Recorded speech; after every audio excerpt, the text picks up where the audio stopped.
Hi friends, good morning. இன்றைக்கி Sunday vlog தாங்க பார்க்க போகிறோம். ஸோ இன்றைக்கி நான்வெஜ் வாங்க காலையிலேயே கிளம்பியாச்சு. பாப்பா பிரியாணி கேட்டிருக்கா. ஸோ அதனால் இன்றைக்கி சிக்கன் பிரியாணி செய்யலான்ட்டு பாருங்கள். மார்னிங்கே எவ்வளோ கூட்டம் இருக்குது பாருங்கள்.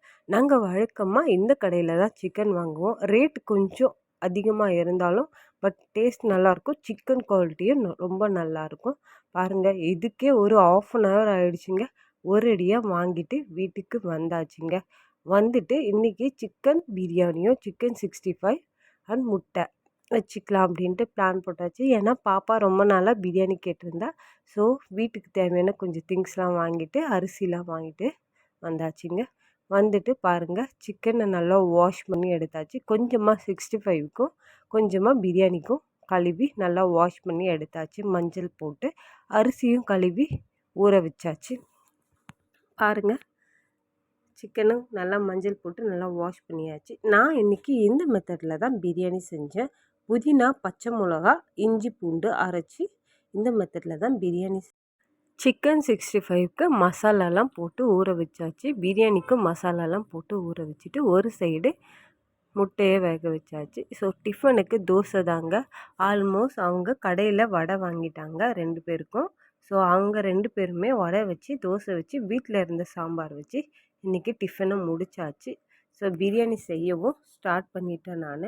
பாஸ்மதி அரிசியில் எனக்கு பிரியாணி கொஞ்சம் வராது, கொஞ்சம் டாஸ்க்கு தான். சரி ட்ரை பண்ணலாம் அப்படின்ட்டு சரி ட்ரை பண்ண ஆரம்பித்தாச்சு. ஸ்பைசஸ் வீட்டில் இருந்த ஸ்பைசஸ் போட்டுட்டு கொஞ்சமாக வெங்காயம் போட்டு பிரியாணி ஸ்டார்ட் பண்ணியாச்சு. நான் வீட்டு அரிசியில் நல்லா பிரியாணி செஞ்சுருவேங்க. ஆனால் இது கொஞ்சம் எனக்கு டாஸ்க்கு தான். இது கொஞ்சம் செய்யறதுக்கு கொஞ்சம் இது இருக்குது. நான் ரொம்ப நாள் ஆச்சு பாஸ்மதி அரிசியில் பிரியாணி பண்ணி. ஸோ அவங்க தான் பண்ணுவாங்க. ஸோ நான் இன்றைக்கி ட்ரை பண்ணுறேன், எப்படி வந்திருக்குன்னு பார்க்கலாம் வாங்க. ஸோ எல்லாம் தக்காளி, வெங்காயம், இஞ்சி பூண்டு எல்லாத்தையும் வதக்கி ரெடி பண்ணியாச்சு. பாப்பா ரொம்ப ஆர்வமாக இருக்கா. ஏன்னா பிரியாணின்னா அவள் கொஞ்சம் நல்லா சாப்பிடுவா, 2 வேளை கூட நல்லா சாப்பிடுவா.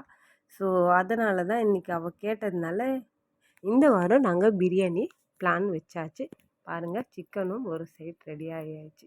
போன வாரம் பயங்கர பிளானில் செஞ்சோம். அதுவும் டேஸ்ட் அல்டிமேட்டாக இருந்துச்சு. ஸோ அதுபோல் இன்றைக்கும் நல்லா வந்துடணும் அப்படின்னு நினைக்கிறேன். பார்ப்போம் எப்படி வருதுன்னு பார்க்கலாம். டேஸ்ட் நல்லா இருந்தால் ஓகே தான். சாதமும் அது போல் குழையாத இருக்கணும். ஸோ பிரியாணி ரெடி ஆயிடுச்சு ஆல்மோஸ்ட். அரிசி போட்டு இது விசில் தான் என்னன்னு தெரிலங்க. இந்த குக்கரில் விசில் வரவே மாட்டேங்குது. ஸோ சாதம் லைட்டாக வர வாசனை வச்சு தான் நான் கேஸ் ஆஃப் பண்ணிட்டேன். ஸோ ஆல்மோஸ்ட் ரெடி ஆகிடுச்சிங்க பிரியாணி. பாருங்கள், பிரியாணி ரெடி ஆகிடுச்சு. ஸோ அடுத்தது சிக்கன் 65 தான். நான் பாப்பாவுக்கு மட்டும்தான் கொஞ்சமாக எடுத்துக்கிட்டேன். ஸோ மீதி மசாலா தடவி ஃப்ரிட்ஜில் இருக்குது. ஸோ நைட்டுக்கு கூட பண்ணிக்கலாம் சூடாக அப்படின்ட்டு. பாருங்கள், சாப்பாடு எவ்வளோ சூப்பராக வந்திருக்குன்னு. ஆக்சுவலாக வாழை இலை வாங்கிட்டு வந்தேங்க. அது என்னென்னா நான் மறந்துட்டேன் அது மேலே போடுறதுக்கு. அதுக்கப்புறம் கொஞ்ச நேரம் போட்டு மறுபடியும் மூடி வச்சு கொஞ்சம் ஹீட் பண்ணேங்க, அந்த வாழை இலை ஸ்மெல் வரணும் அப்படின்காக. ஸோ பாருங்கள், பிரியாணியும் ரொம்ப சூப்பராக வந்துருந்துச்சு. டேஸ்ட்டும் அல்டிமேட்டாக இருந்துச்சு. ஸோ சாதமும் அந்த அளவுக்கு குறையலை. ஓகே, தேங்க்யூ காட் அப்படின்னு நினச்சிக்கிட்டேன். ஸோ இன்றைக்கி எங்களுடைய சண்டே லன்ச் உங்களுக்கு பிடிச்சிருந்துன்னா லைக் பண்ணுங்கள், கமெண்ட் பண்ணுங்கள், ஷேர் பண்ணுங்கள், மறக்காமல் சப்ஸ்கிரைப் பண்ணுங்கள். ஸோ இன்றைக்கி எங்களுடைய லன்ச் இது தாங்க. ஸோ எல்லோரும் ஹாப்பியாக இருங்க, சந்தோஷமாக இருங்க. நான் கண்டிப்பாக நெக்ஸ்ட் vlogல சந்திக்கிறேன். ஸோ அது வரைக்கும் பாய் ஃப்ரம் சாய் சுஜி.